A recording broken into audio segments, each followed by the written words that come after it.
Welcome my friends back to Marvel Snap. The update is here, the token shop is live, and She-Hulk could be mine for a mere 3,000 tokens. Ooh, I'm going to be considering very carefully how I spend this brand new currency. If you guys are in the same boat, wondering what you should prioritize adding to your collection out of this portion of the shop, I've got other videos going up on the channel. It's going to break down my tier list of those different cards, also starter deck lists for all of the cards if you do happen to acquire them and are wondering where you can get a start. But this video is going to be covering the balance changes we have. The devs have hit a lot of the outliers, cards that you were probably having as staples in your different decks. Do you still run those decks? How can you potentially modify away from them? And what other changes have the devs wrapped up in this update? We're going to break it all down right here. Now, it was certainly time for some of these cards to get hit. They'd been terrorizing the meta for a while, had survived all of the beta without any changes being done. Let's break down what the devs have given us. It's a very short list of changes, but phases that you've probably seen quite frequently in Angela. Pool 2 players were playing her in every single list. Pool 2 players still play her in every single list. Down to a 2-0 when you play a card here, plus 2 power, same ability. She can grow up to the premium 2-6 stat line. That's still ahead of what a lot of other 2-cost cards were able to do. And then if you have something like a Nightcrawler or other movement abilities, anything that allows you to continue to play to her location to keep on acquiring this buff, can see Angela still scale into a game-winning or a lane-winning carry, I should say. So as I said, in Pool 2, still play Angela in absolutely everything. But if you have progressed beyond that, and if you are playing Angela in your list just because you feel like you have to play Angela, now is your chance to be able to start looking at other options. The Mojo is probably the closest Pool 3 analog. Now, he has a stiffer requirement to be able to trigger his buff. The opponent also has to fill up their side, not just you filling up your side, but his 2-8 stat line is very impressive. Also, he has the ongoing tag, which is very pivotal right now, getting buffed by the Spectrum. Being able to get doubled by the Onslaught. Onslaught has been nerfed slightly, but we're going to touch on that in a second. Other plug-and-play cards to consider, the Daredevil is very fun. Being able to see what your opponent does on turn 5 can inform whether you snap, whether you retreat, really give you a lot of benefit, whether you're playing Professor X or not, whether you have this key turn 5 card to play, just the information Daredevil gives you in a normal game can be incredibly useful. The Psylocke, if you have an energy curve to jump, is very nice. Scorpion is probably the most versatile plug-and-play card, usually able to hit a 2-5 stat line overall.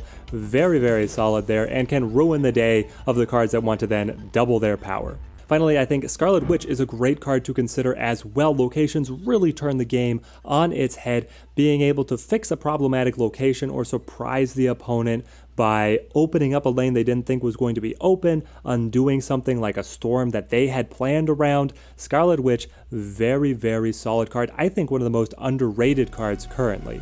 Next on our changelog is the favorite card of lead game designer Ben Brode himself, Mysterio. Now a 2-4, used to be 2-5, absolutely a premium stat line, still solid. The abilities are unchanged, interactions with all of the illusions still unchanged. They had initially marked his specific body very high because the illusions were supposed to be gumming up spaces on your boards, but as players got used to being able to interact with the card, they found that they could find the beneficial uses of the illusions as well. So Mysterio now is getting toned down. I think that he is still absolutely incredible. You marry him up with Bishop, putting the +3 on the Bishop because you're playing 3 cards.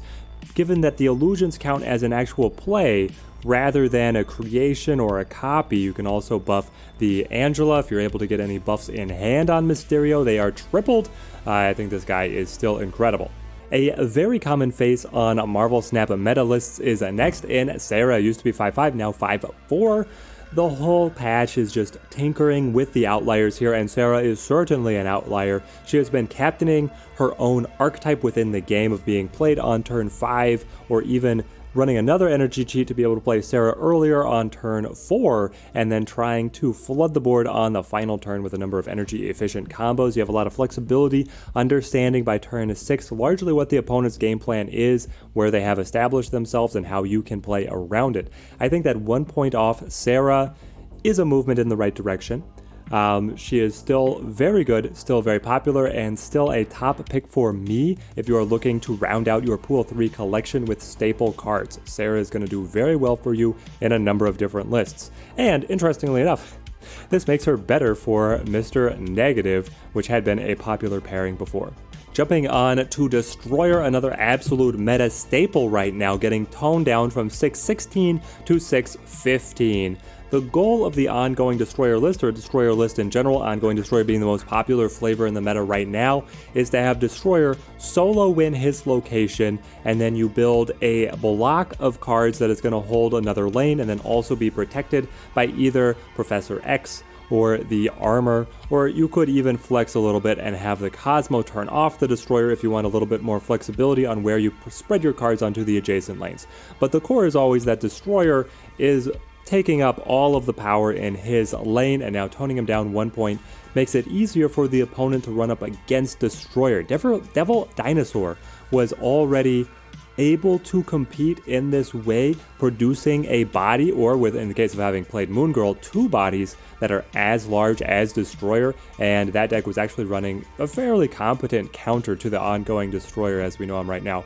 So toning him down, I think a movement in the right direction. He's just absolutely everywhere in the meta right now, and it just gives the other decks a more competitive chance. It's not to say that he couldn't be beaten before, it's just going to be a little bit easier now, and I think this is a step in the right direction. But if you have gotten Destroyer, still run him, he's still going to be great. And again, if you are looking for pivotal cards to be able, key pool 3 cards to spend your new collector tokens on, I still rank Destroyer very highly because his list is really transformed just with this single pool 3 card. Everything else that you can build around him can be pool 2, and it can still be a top of the meta contender. Now Onslaught, and this is actually the largest change in the patch, even though his power is not being tinkered with and his ability is the same as well. Double your other ongoing effects at this location. The developers have altered his interactions with additional doubling to be additive instead of multiplicative. So in situations where you had Mystique, Onslaught, Citadel, things were getting completely out of hand. They were very poorly optimized. It could take forever for the games to process, and the combos that were being pulled off were incredibly cheesy and just ridiculous. The game was not set up to be able to handle it, and so now this is being toned back drastically. I'm very thankful for this change. The combination of cards should still be powerful enough that unless the opponent is running some kind of counterattack, you're at a severe advantage. Definitely snap in that situation. Still, it just means that we don't have to go through the headache of watching animations process over and over. It was once in a blue moon, but I'm glad that the developers are moving this into a state that's better optimized. Now, releasing with this patch, we also have a new very expensive but also very high value pack in the store. We'll break down the cost-benefit analysis on the pack, but a couple other things to touch on. They've updated the animation of the infinite split border, so now we have this rapidly changing spectrum rainbow appearance. I do think that it looks way better at this crystal edge as well. I am liking it. Now, before I had been upgrading all the cards that I liked to gold and then just leaving them there because I appreciated the gold more than anything else. This might make me change, but also for nostalgia's sake, I might just keep things on the gold because it's what I'm so used to. But I do love this edit. The devs note that Nick Fury has been added to Series 3, though he was already collectible earlier on in the season. I was able to snag him here. We also have a very awesome feature that when you go, you have a number of variants, infinite splits, etc., different art. If you go to your block here, now when you select the star to label the card as the default version for the game to reference, if you're choosing to filter out your collection, you can press a button down here to be able to immediately insert your newly chosen card into all the decks containing that card. Now, you can still piecemeal it if you want a specific variant with a specific deck. Say you're running all of Dan Hip's cards together just because you love the animations, go for it. You're still able to do that, but you also have a way if you just want this Captain Marvel to be in all decks with Captain Marvel, with one touch it's in there, and I love that update as well. Oh boy, we've got Throne Room, a new hot location. Gonna have to do another video breaking down this. We're just mining the content today, guys. But now let's break down this new Cyber Holiday Pack. I have purchased it. It is marking the largest purchase that I have made here in Snap. And let's break down why we went for it. So it cost 7,500 gold, which as we break down here in the cost is going to be about 100 USD. Now, I've been stockpiling for quite some time. You're getting 8,000 exactly out of the 100 pack. and then you're able to exchange it for 9,500 credits, the collector's tokens, the brand new art, the new variant of Apocalypse, an avatar to go along with the new variant, and then 155 Apocalypse boosters so that you can start upgrading this guy immediately. Now, based on the general conversion rate of gold to credits, you're expecting to exchange 400 gold for 500 credits at the best deal. This is the same exchange rate as if you had been purchasing mission refreshes. I still recommend purchasing the mission refreshes instead, because in addition to the credits, they are also going to provide you with a little bit of progress on the battle pass caches, or the season pass caches, and those contain additional rewards for you. But on credits alone, this Cyber Holiday pack is worth it. The 9,500 credits for the 7,500 gold is the exchange rate that you're looking for. In fact, it's just a little bit better, and then you can see everything else effectively as a bonus for getting the pack all together. So you're getting the 3,000 collector's tokens, which these are incredibly valuable. Given that collector tokens are only coming out of the caches and this pack so far, and in the caches you're expecting to get just a 25% chance at 100 collector tokens. Once you've completed Pool 3, the numbers get a little different because you have an additional 22% chance at 400 collector tokens, but nevertheless, this is an enormous shot in the arm of your collector token stash, and it's representing a additional Series 4 card rather than being a specific card. It's actually one of your choosing as you pull it out of the new token shop.